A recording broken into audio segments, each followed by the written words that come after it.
எல்லாருக்கும் நமஸ்காரம். இன்றைக்கி நம்ம நவராத்திரி 5வது நாளோட நைவேத்தியங்கள் தான் என்னென்னு பார்க்க போகிறோம். இன்றைக்கி வந்து பாயசம் வந்து பார்த்தீங்கன்னா கேரட் கீர் பண்ண போகிறோம். நல்ல ரிச் அண்ட் க்ரீமியாக இருக்கக்கூடிய ஒரு கேரட் வச்சு பாயசம் தான் எப்படி பண்ணுறதுன்னு பார்க்க போகிறோம். அதுக்கு குக்கரில் ஒரு 3 கேரட்டை நான் தோல் சீவிட்டு ரவுண்டாக நறுக்கி எடுத்துட்டுருக்கேன் மீடியம் சைஸில். இது கூடவே ஒரு கைப்பிடி அளவுக்கு பாதாம் போட்டுக்கலாம். கிட்டத்தட்ட ஒரு 15 பாதாம் இருக்கும். இது கூடவே ஒரு கைப்பிடி அளவுக்கு முந்திரி பருப்பு போட்டுக்கலாம். இதில் 1 டம்ளர் அளவுக்கு தண்ணி, 1 டம்ளர் அளவுக்கு பால் விட்டுக்க போகிறோம். இப்போ இதை விட்டு நல்லா வேக வச்சு எடுத்துக்கலாம். நிறைய பால் தண்ணி விட்டுட்டோம் அப்படின்னா உங்களுக்கு வந்து வேகும்போது அந்த ஜலம் எல்லாம் வெளியில் வந்துடும். அதனால் கரெக்டான அளவில் விட்டுக்கோங்க. இப்போ குக்கரை மூடி ஒரு 3 விசில் விட்டு நல்லா வேக வச்சு எடுத்துக்கலாம். கேரட், அந்த பாதாம், முந்திரி பருப்புலாம் நல்லா வேகணும். அதுக்குள்ளே அடிக்கனமான ஒரு பாத்திரத்தில் 1/2 லிட்டர் அளவுக்கு பால் வச்சு அது வந்து நல்லா கொதிக்கிறதுக்காக வச்சுருக்கேன். ரொம்ப சுண்ட காய்ச்சணுங்கிறது கிடையாது, நல்லா கொதிக்க ஆரம்பித்தாலே போகிறோம். இப்போ குக்கர் விசில் வந்து ஒரு 10 நிமிஷம் எடுத்து குக்கரை ஓப்பன் பண்ணி நம்ம நல்லா ஆற வச்சுக்கலாம் கேரட்டை. ஸோ கேரட் வந்து நல்லா குழைய வெந்துடுது. உங்களுக்கு நம்ம இந்த ட்ரை ஃப்ரூட்ஸ்லாம் சேர்க்கறதுனால நல்லா க்ரீமியாக இருக்கும் உங்களுக்கு பாயசம். அதனால இந்த 1/2 லிட்டர் அளவுக்கு பால் போகிறோம். இப்போ நம்ம வேக வச்ச அந்த பால் அந்த ஜலத்தோடையே அப்படியே நம்ம அரைச்சிட்டோம் அப்படின்னா சரியாக இருக்கும். இப்போ இந்த கேரட்லாம் வந்து நைஸாக அரைச்சி எடுத்துட்டாச்சு. இந்த பக்கம் பாலும் வந்து நல்லா கொதிக்க ஆரம்பிச்சுடுது. இந்த டைமில் நம்ம அரைச்சி வச்ச இந்த கேரட் அந்த பாதாமோட அந்த விழுது வந்து போட்டுக்கலாம். ஸோ கட்டி தட்டாமல் டக்குன்னு வந்து நீங்கள் கலந்து விட்டுடணும். உங்களுக்கு ரொம்ப கெட்டியாக இருந்ததுன்னா கொஞ்சமாக தண்ணி விட்டு கூட நீங்கள் வந்து அரைச்சிக்கலாம். நான் வந்து 1/2 லிட்டர் பாலுக்கு இந்த 3 கேரட் எடுத்துகிட்டு இருக்கேன். கிட்டத்தட்ட இது வந்து ஒரு 100 கிராம் இருக்குன்னு நினைக்கிறேன் கேரட்டு. இதில் இந்த பாயசத்துக்கு தேவையான அளவு சர்க்கரை வந்து சேர்த்துக்க போகிறோம். நான் வந்து ஒரு 1.5 கரண்டி அளவுக்கு சேர்த்துட்டுருக்கேன். கிட்டத்தட்ட ஒரு 75 கிராம் இருக்கும் அந்த சர்க்கரை. ஸோ உங்களுக்கு வந்து ஸ்வீட்னஸ் எவ்வளோ தேவையோ அதுக்கு தகுந்த மாதிரி நீங்கள் வந்து சேர்த்துக்கோங்க. நீங்கள் வந்து வெல்லம் சேர்க்குற மாதிரி இருந்தால் கடைசியாக தான் சேர்க்கணும். ஆனால் இதுக்கு வந்து நீங்கள் வெல்லத்தை விட சர்க்கரை போடுறது தான் நல்லாயிருக்கும். ஸோ உங்களோட ஆப்ஷனல் தான். உங்களுக்கு வெல்லம் வேணும் அப்படின்னா பாலில் வந்து பொதுவாக வெல்லத்தை சேர்க்கும் போது தெரிஞ்சு போயிடும். அதனால நல்லா ஆற வச்சதுக்கப்புறம் தான் நீங்கள் வந்து வெல்லம் சேர்த்துக்கிற மாதிரி இருக்கும். இப்போ சர்க்கரை சேர்த்துட்டு நல்லா வந்து இது கொதிக்கட்டும் ஒரு 5 நிமிஷம். நம்ம சேர்த்துருக்கிற இந்த கேரட் பாதாமோட விழுது, பால், சர்க்கரை எல்லாம் வந்து நல்லா ஒன்றா கொதிக்கணும். ஸோ ஒரு 5லேருந்து 10 நிமிஷம் வந்து நல்லா இது கொதிக்கட்டும். சிம்லேயே வச்சுக்கோங்க, இல்லைனா அடி பிடிக்க ஆரம்பிச்சிடும். பாயசம் வந்து கொதிச்சுட்டே இருக்கும்போது இன்னும் கொஞ்சம் கலர்ஃபுல்லாக இருக்கணுங்கிறதுக்காக நான் வந்து கொஞ்சம் குங்குமப்பூ சேர்த்துக்கிறேன். குங்குமப்பூ போடுறதுனால அந்த கலரும் வந்து உங்களுக்கு நல்லாயிருக்கும், ஃப்ளேவரும் ரொம்ப சூப்பராக இருக்கும். ஒரு மாதிரி அந்த ஆரஞ்சாக கலர் பார்க்கவே வந்து ரொம்ப அழகாக இருக்கும். பாயசம் வந்து ரொம்ப கொதிக்கும் போது உங்களுக்கு கெட்டியாக இருந்தது அப்படின்னா நீங்கள் முன்னாடியே கொஞ்சம் ஜலமும் சேர்த்துக்கலாம். நம்ம அந்த மிக்ஸி ஜார்லாம் அலம்பி விட்டதுனால அது வந்து சரியாக இருக்கும். இப்போ கடைசியாக வந்து பார்த்தீங்கன்னா நல்லா கொதிக்க ஆரம்பிச்சதுக்கப்புறம் இதில் கொஞ்சமாக வந்து ஏலக்காய் பொடி சேர்த்துட்டு நல்லா ஒரு தடவை கலந்து விட்டுட்டு கேஸை வந்து ஆஃப் பண்ணிடலாம். ரொம்பவே சூப்பராக டக்குன்னு வந்து உங்களுக்கு வந்து பண்ணிடலாம். பால் பாயசம்லாம் உங்களுக்கு வந்து டைம் ஆகும். ஆனால் இந்த பாயசம் வந்து அது வேகிறதுக்கான அந்த டைம் தான். டக்குன்னு உங்களுக்கு வந்து இந்த பாயசம் ஆகிடும். டேஸ்ட்டும் வந்து அவ்வளோ சூப்பராக இருக்கும். நீங்கள் இது வந்து சூடாகவும் சர்வ் பண்ணலாம். அதே சமயத்தில் ஃப்ரிட்ஜில் வச்சு நல்லா சில்லுன்னு நீங்கள் வந்து சர்வ் பண்ணலாம். ரொம்ப சூப்பராக இருக்கும். டக்குன்னு பண்ணக்கூடிய ஒரு பாயசம். அதே சமயத்தில் டேஸ்ட்டும் வந்து அவ்வளோ அட்டகாசமாக ரொம்ப சூப்பராக இருக்கும். கண்டிப்பாக எல்லோரும் இந்த நவராத்திரிக்கு இந்த பாயசத்தை வந்து ட்ரை பண்ணி பாருங்கோ. அடுத்து நவராத்திரி 5வது நாளுக்கு வந்து நைவேத்தியம் வந்து பார்த்தீங்கன்னா தயிர்ஞ்சாதம் தான் பண்ண போகிறோம். ஸோ தயிர்ஞ்சாதம் வந்து எல்லாருக்குமே தெரிஞ்ச ஒரு ரெசிபி தான்.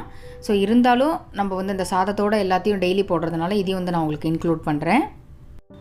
தயிர்ஞ்சாதத்துக்கு முதல்ல சாதம் வந்து வச்சுட்டுருக்கோம். 1 கப் அரிசிக்கு 3 கப் அளவுக்கு தண்ணி விட்டு நல்லா குக்கரில் ஒரு 4 விசில் விட்டு நல்லா குழைய வேக வச்சு எடுத்துட்டுருக்கோம். அடுத்ததுக்கு தாளிப்பு போடுறதுக்காக ஒரு பேனில் 1 டீஸ்பூன் அளவுக்கு எண்ணெய் விட்டுக்கலாம். எண்ணெய் சூடானதும் இதில் 1/2 டீஸ்பூன் கடுகு பொரிஞ்சதும் 2 பச்சை மிளகா, 1 துண்டு இஞ்சி வந்து நல்லா பொடியாக நறுக்கி அதையும் வந்து சேர்த்துக்கலாம். இது கூடவே கொஞ்சமாக வந்து கருவேப்பிலையும் சேர்த்துக்க போகிறோம். உங்களுக்கு வந்து பச்சை மிளகா வேண்டாம் அப்படின்னா நீங்கள் வந்து மோர் மிளகா கூட தாளித்து கொட்டலாம். அதுவுமே வந்து ரொம்ப டேஸ்டியாக இருக்கும். இப்போ இதெல்லாத்தையும் நல்லா வதக்கிட்டு இதை வந்து நம்ம வேக வச்சு எடுத்து வச்சுருக்கிற அந்த சாதத்தில் வந்து போட்டுக்கலாம். பெருங்காய பொடி நீங்கள் வந்து எண்ணெயில் போடுறதை விட அப்படியே டேரெக்டாக சூடான சாதத்தில் போட்டாலே போதும். ஒரு 1/4 டீஸ்பூன் அளவுக்கு பெருங்காய பொடி சேர்த்துட்டு இந்த சாதத்தை வந்து முதல்ல நல்லா கரண்டியால் மசிச்சு விட்டுக்கணும். நம்ம என்ன தான் குழைய வேக வச்சாலும் கரண்டியால் மசிச்சாதான் உங்களுக்கு வந்து சாதம் ஒத்தாப்பில் இருக்கும். அதே மாதிரி தயிர்ஞ்சாதம் நீங்கள் வந்து பிசையும் போது மெயினாக பார்க்க வேண்டியது என்ன அப்படின்னா சூடான சாதத்தில் தயிரோ பாலோ விட்டு பிசையக்கூடாது. சாதம் வந்து ஓரளவுக்கு ஆறினதுக்கப்புறம் தான் நீங்கள் வந்து தயிர் விட்டு பிசையணும். ஸோ நல்லா சூடாக இருக்கும்போதே குழையது மாதிரி நம்ம மசிச்சு வச்சுட்டோம் அப்படின்னா பிசையறதுக்கு வந்து உங்களுக்கு சௌரியமாக இருக்கும். நீங்கள் ட்ராவல் டைமில் போகிறீங்க அப்படின்னா நீங்கள் வந்து தயிர்ஞ்சாதம் பிசையும் போது இந்த பேக்கெட்டோட தயிர் விட்டு பிசைஞ்சல் அப்படின்னா 2 நாள் ஆனால் கூட உங்களுக்கு வந்து தயிர்ஞ்சாதம் புளிக்காது. இது ஒரு நல்ல டிப்ஸு, கண்டிப்பாக ஃபாலோ பண்ணி பாருங்க. இப்போ சாதம் வந்து நல்லா ஆறிடுத்து. இதுக்கு தேவையான உப்பு சேர்த்துக்கலாம். இது கூடவே புளிக்காத தயிர் வந்து சேர்த்துக்க போகிறோம். நான் வந்து இப்போ உடனே செலவு பண்ணுறதுனால நார்மல் தயிர் விடுறேன்.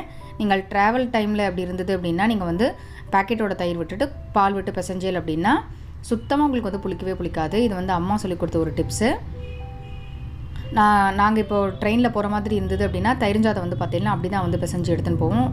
யாருக்காவது ட்ராவலுக்கு போகிறனாலும் நான் அப்படி தான் வந்து பிசைஞ்சு கொடுப்பேன். தயிர்ஞ்சாதம் வந்து நம்ம எப்படி பண்ணி கொடுத்தோமோ அதே மாதிரியே இருக்கும். அதே மாதிரி பாலும் நீங்கள் வந்து காய்ச்சி ஆற வச்ச பால் வந்து சேர்த்துக்கோங்க. இப்போது தயிர்ஞ்சாதம் வந்து நல்லா கலந்துண்டாச்சு. நம்ம சூட்டோட பால் தயிர் விட்டு பிசைஞ்சாலும் நீங்கள் எவ்வளோ விட்டாலுமே டக்குன்னு வந்து உங்களுக்கு இறுகி போயிடும். அதனால் ஆறினதுக்கு அப்புறம் தான் பிசையணும். கடைசியாக இதில் கொஞ்சமாக கேரட்டும் கொஞ்சமாக வந்து மாங்காவும் பொடி பொடியாக நறுக்கி எடுத்துட்டுருக்கேன். ஸோ தயிர்ஞ்சாதத்தில் இது போடும்போது கலரும் வந்து ரொம்ப நல்லா இருக்கும். அதே சமயத்தில் டேஸ்ட்டும் வந்து ரொம்ப சூப்பராக இருக்கும். ஸோ தயிர்ஞ்சாதம் நல்லா கலந்துட்டு கடைசியாக தான் நீங்கள் இதை வந்து சேர்த்து கலக்கணும். முன்னாடியே போட்டுட்டோம் அப்படின்னா அந்த கேரட்டோட கலர்லாம் வந்து தயிர்ஞ்சாதத்தில் ஏறிடுது அப்படின்னா ஒரு மாதிரி அந்த ஒயிட் கலர் உங்களுக்கு இருக்காது தயிர்ஞ்சாதத்தோடது. இதில் கொஞ்சமாக வந்து பொடியாக நறுக்கினா கொத்தமல்லியும் தூவிட்டு லைட்டாக வந்து ஒரு தடவை கலந்து விட்டு விடலாம். உங்களுக்கு பிடிக்கும் அப்படின்னா நீங்கள் வந்து மாதுளம்பழம் கூட உரித்து சேர்த்துக்கலாம். அதுவும் வந்து ரொம்ப சூப்பராக இருக்கும். ஸோ இந்த மாங்காய் கேரட் இதெல்லாம் வந்து உடனே சாப்பிட்ற மாதிரி இருந்தால் தான் நீங்கள் வந்து யூஸ் பண்ணணும். நீங்கள் வந்து ட்ராவலுக்கு போகிற மாதிரி இருந்ததுன்னா இதெல்லாம் எதுவுமே போட வேண்டாம். வெறுமனே தாளிப்பு போட்டுட்டு தயிர்ஞ்சாதம் பிசைஞ்சு எடுத்துன்னு போங்க. ஸோ ரொம்பவே சூப்பராக நம்மளோட தயிர்ஞ்சாதம் வந்து ரெடியாக எடுத்து இது கூட கொஞ்சமாக வெண்ணெய் சேர்த்துனா கூட உங்களுக்கு வந்து நல்லா டேஸ்டியாக இருக்கும். நவராத்திரி 5வது நாளுக்கு தயிர்ஞ்சாதம் தான் நைவேத்தியம். ஸோ ரொம்பவே சூப்பராக ரெடியாக எடுத்து கண்டிப்பாக எல்லோரும் இந்த தயிர்ஞ்சாதத்தை வந்து ட்ரை பண்ணி பாருங்க.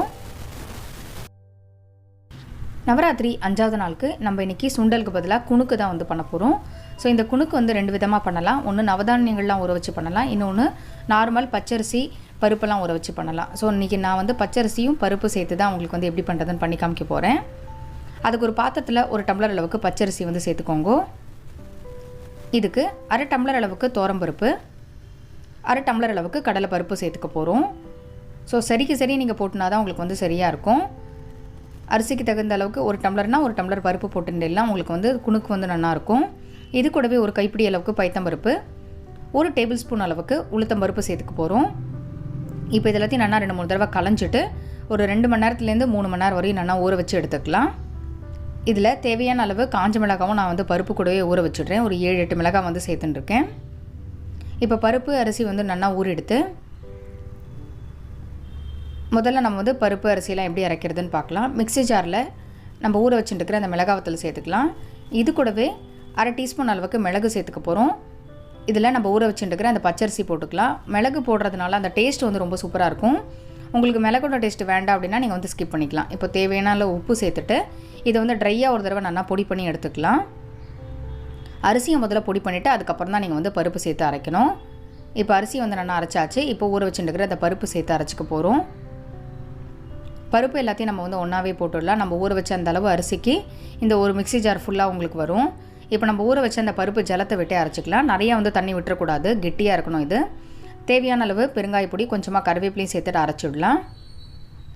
இப்போது இந்த மாவை வந்து நல்லா அரைச்சி எடுத்துட்டாச்சு. இந்த அளவுக்கு கெட்டியாக இருக்கணும், உங்களுக்கு வந்து உருட்டி போடுற அளவுக்கு இருக்கணும், இல்லைனா எண்ணெய் குடிக்க ஆரம்பிச்சிடும். இதில் ஒரு 4 டேபிள் ஸ்பூன் அளவுக்கு துருவின தேங்காய் வந்து சேர்த்துக்கலாம்.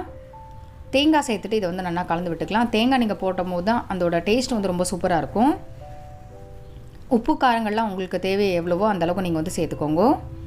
நான் சேர்த்துட்டுருக்கிற இந்த மிளகு எல்லாமே வந்து சரியாக இருக்கும். இப்போ வந்து இந்த மாவை வந்து நல்லா ஒரு தடவை கலந்தாச்சு. இந்த மாவை கலக்கிறதுக்குள்ளே நான் ஒரு பக்கம் எண்ணெயை வந்து சூடு பண்ணுறதுக்காக வச்சுருக்கேன். பொதுவாக இந்த குணுக்கெலாம் வந்து பார்த்திங்கன்னா அடை மாவு மாதிரி புளிக்கக்கூடாது, தோசை மாவு மாதிரி புளிக்கக்கூடாது. இதை அரைச்ச உடனே நம்ம வந்து போட்டு எடுத்தால் தான் உங்களுக்கு வந்து எண்ணெய் குடிக்காமல் இருக்கும். எண்ணெய் வந்து நல்லா சூடானதுக்கப்புறம் கையில் வந்து கொஞ்சமாக தண்ணி தொட்டுன்ட்டு இது மாதிரி கொஞ்சமாக எடுத்துட்டு சின்னதாக அப்படி நம்ம கிள்ளி போட்டோம் அப்படின்னா குணுக்கு வந்து உங்களுக்கு வந்து சூப்பராக வரும். பார்த்து கையில் வந்து எண்ணெய் தெளிக்காமல் நீங்கள் வந்து ஜாக்கிரதையாக போடணும். ரொம்ப டீப்பாக கிட்டக்க வரையும் நீங்கள் எண்ணெய் வரையும் கையை வச்சுக்காமல் நீங்கள் வந்து கொஞ்சம் தள்ளி வச்சுட்டேல் அப்படின்னா உங்களுக்கு வந்து சரியாக இருக்கும். அதே மாதிரி குணுக்கு போடும்போது ஒன்று மேலே ஒன்று போடாமல் அப்படியே லைனாக நீங்கள் வந்து கேப் இருக்கிற இடத்துல போட்டுன்னு வந்தேல் அப்படின்னா அது வேகிறதுக்கான அந்த ஸ்பேஸ் வந்து உங்களுக்கு சரியாக இருக்கும். நம்ம அப்படியே ஒன்று மேலே ஒன்று அப்படியே போட்டுட்டே வந்துட்டோம் அப்படின்னா அது ஒன்றோட ஒன்று ஒட்டின்றும். ஸோ குணுக்கு போட்டு எடுக்கும்போது நீங்கள் இதெல்லாம் மாதிரி சின்ன டிப்ஸ் எல்லாம் பார்த்துட்டாலே போகிறோம், உங்களுக்கு வந்து சூப்பராக வெந்து வந்துடும். குணுக்கு வந்து நல்லா ஒரு பக்கம் வெந்ததுக்கப்புறம் திருப்பி விட்டுக்கலாம். அந்த மிளகு சேர்க்கும்போது அது ஒரு மாதிரி அடை மாதிரியும் இல்லை, அது குணுக்கு மாதிரியும் இல்லாமல் அது ஒரு டிஃப்ரெண்ட்டான ஒரு ஃப்ளேவரில் இருக்கும். ரொம்ப சூப்பராக இருக்கும். ஸோ இந்த நவதானிய வச்சு அந்த குணுக்கு சொன்னேன் இல்லையா, அதுவும் வந்து நான் கண்டிப்பாக உங்கள் கூட ஷேர் பண்ணிக்கிறேன். அந்த நவதானிய குணுக்கு பண்ணுறது வந்து பார்த்திங்கன்னா எங்கள் ஆத்துக்காரோட பாட்டி. ஸோ எங்கள் பாட்டி வந்து அந்த குணுக்கு தான் பண்ணுவாள். எங்கள் ஆத்துக்கு நவராத்திரி குழுக்கு வந்து பார்த்திங்கன்னா வெத்தலைப்பாக்கு வாங்கிக்கிறவா. குணுக்கு பாட்டி என்றைக்கு பண்ணுவாலும் அன்றைக்கி தான் வரணும்னு சொல்லி கூட அது மாதிரிலாம் நிறைய பேர் வருவா. ஸோ எல்லாருக்கும் அவ்வளோ பிடிக்கும். கண்டிப்பாக நான் அதுவும் உங்கள் கூட ஷேர் பண்ணிக்கிறேன் டைம் கிடைக்கும்போது. இப்போ ஒரு பேட்ச் வந்து பார்த்திங்கன்னா நல்லா கோல்டன் கலர் வந்துடுது. நல்லா வெந்ததுக்கப்புறம் எண்ணெயிலேருந்து எடுத்துக்கலாம். இதே மாதிரி அடுத்த பேட்ச் வந்து நம்ம போட்டு எடுத்துடலாம். நவதானியமாக இருந்தது அப்படின்னா நீங்கள் வந்து நாளே நீங்கள் வந்து ஊற வச்சேல் அப்படின்னா கார்த்தால் அரைக்க சரியாக இருக்கும். ஏன்னா அதெல்லாம் வந்து கொண்டக்கடலை, உளுந்து, பயிறு எல்லாம் வந்து நன்னா ஊறினா தான் உங்களுக்கு வந்து அது அரைக்கிறதுக்கும் நல்லாயிருக்கும், டேஸ்ட்டும் வந்து நல்லாயிருக்கும். ஸோ சின்ன சின்னதாக உங்களுக்கு வந்து எந்த சைஸ்க்கு வேணுமோ அது மாதிரி நீங்கள் வந்து போட்டுக்கலாம்.